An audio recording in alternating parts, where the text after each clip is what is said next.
The deal isn't written down anywhere. There was no press conference, no vote, no headline, but it exists, and once you see it, you can't unsee it. Because for the last few decades, governments and big banks have been playing a quiet game together. A game where risk disappears for some players and piles up for everyone else. Let me drop you into a moment most people have already forgotten. In 2008, the global financial system was hours away from freezing. Banks had made bets so large and so fragile that if they failed, ATMs might stop working, companies wouldn't meet payroll, trade would halt, so governments stepped in, trillions of dollars, rescues, bailouts, guarantees. And here's the strange part. The banks survived, many of them got bigger, more profitable, more powerful. Governments, meanwhile, took on massive debt, public debt, your debt. That moment didn't end the system, it locked it in. And that's why this matters right now, because today, governments owe more money than at any point in modern history. Banks are more interconnected than ever, and the same quiet deal still runs the show. To understand it, we need to strip this down to basics.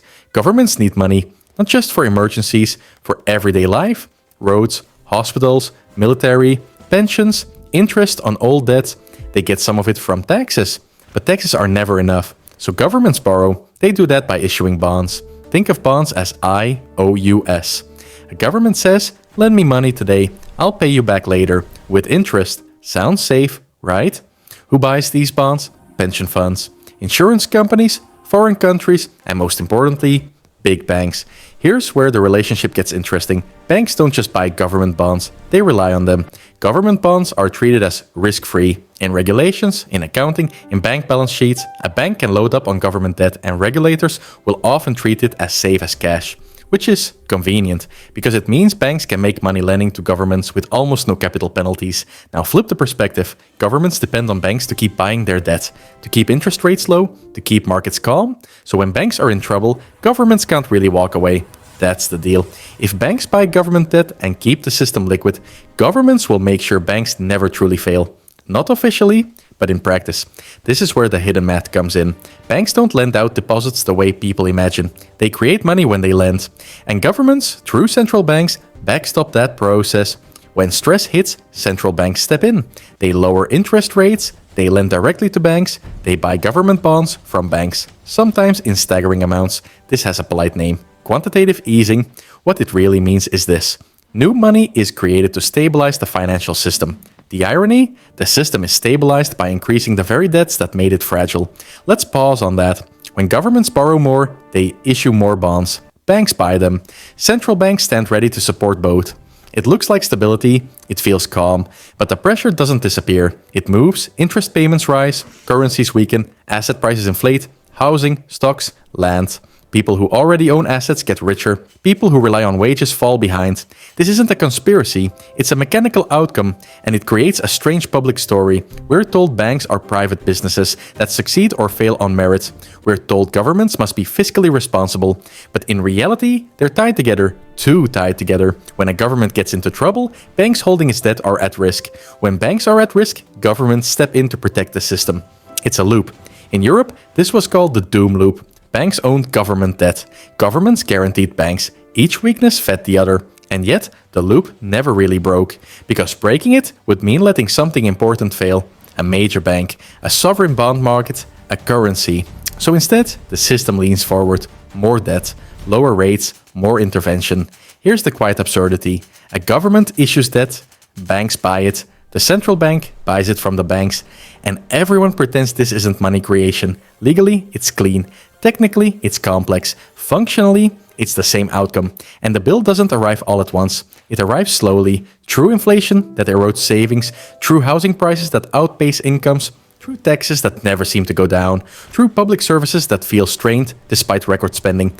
This is where hype meets reality. The hype says, these policies saved the economy. The reality is, they postponed the cost and postponed it again. Zoom out and the stakes get larger. As debt grows, governments become sensitive to interest rates. Even small increases can explode budgets, so rates must stay low, which pressures central banks, which distorts markets, which rewards leverage over prudence. Banks learn the lesson. If things go well, profits are private. If things go badly, losses are socialized, not because of evil intent, but because the alternative is chaos. And that's the core of the hidden deal. Stability at any cost. Even if the cost is invisible. Even if it compounds, the system works until it doesn't, and no one knows exactly where that line is. So here's the uncomfortable question to sit with. If governments can't let banks fail, and banks can't stop financing governments, who is actually in control of the system? And more importantly, who pays when the quiet deal finally runs out of room? Because the real power of this deal isn't visible during crises, it's visible during calm. When nothing seems wrong, when markets are up, when headlines are boring, when everyone assumes the system is working. That's when the deal does its most important work. Let's talk about incentives. Not intentions, not morals, incentives. Banks are rewarded for taking on government debt. It's safe, it's liquid, it's favored by regulators, so they load up on it. Governments are rewarded for borrowing cheaply. Low interest rates make deficits look painless, spending feels manageable. Political pressure eases, voters don't feel the cost immediately, so borrowing continues. Central banks are rewarded for preventing collapse. Their mandate is stability. Not fairness, not distribution, just stability. So when stress appears, they intervene. Every actor is behaving rationally. That's the trap. Because rational behavior inside a distorted system doesn't correct the system, it accelerates it. Over time, something subtle happens. Risk stops being priced honestly. If a bank knows the government will step in, it can afford to take more risk. If investors know central banks will stabilize markets, they demand less compensation for danger. If governments know borrowing will be supported, they delay hard decisions. That stops feeling like debt. It starts feeling like background noise until it doesn't. Let's talk about interest rates. Interest rates are supposed to be the price of money over time. They signal risk, scarcity, trust. But in this system, interest rates become a policy tool. They are pushed down, held down, defended. Because higher rates don't just slow the economy, they threaten the deal. Higher rates mean higher interest payments on government debt. Budget strain, political pressure rises. Higher rates also mean losses on bank balance sheets. Bond values fall, capital ratios weaken, so rates must stay low. Even when inflation rises, even when asset bubbles form, even when inequality widens. This creates a strange contradiction. We live in a system that claims to be market-driven, but the most important price in the economy is heavily managed. Quietly, technically, constantly. Now zoom in on the consequences. Cheap money doesn't disappear into the air. It goes somewhere. It flows into assets, real estate, stocks, private equity, speculative investments, things that can absorb large amounts of capital. If you already own assets, this feels like prosperity. If you don't, it feels like the floor moving away from you. Wages don't rise at the same speed. Savings lose purchasing power. Housing becomes unreachable. This isn't an accident. It's a byproduct. The system isn't designed to enrich the many. It's designed to prevent collapse. And preventing collapse rewards whoever is closest to the money spigot. Banks, large institutions, asset holders. Now let's address a common objection. But without this system, everything would collapse. That's not wrong. And that's what makes the deal so powerful. The system has made itself indispensable. Any alternative feels worse, more chaotic, more dangerous, so even critics quietly accept it. But indispensability doesn't mean sustainability. And here's where the timeline matters. After 2008, emergency measures became permanent, low rates became normal, central bank balance sheets exploded. After 2020, the scale increased dramatically. Debt levels that once seemed unthinkable became baseline assumptions. The system crossed thresholds it can't easily retreat from. Because reversing course is painful. Raising rates hurts governments, reducing central bank support hurts markets, letting banks fail hurts confidence. Every exit is blocked, so the system moves forward by default. Now let's talk about democracy. Not in slogans, in mechanics. When governments depend on markets to finance themselves, policy options shrink. Decisions must satisfy bond markets, credit rating agencies, institutional investors.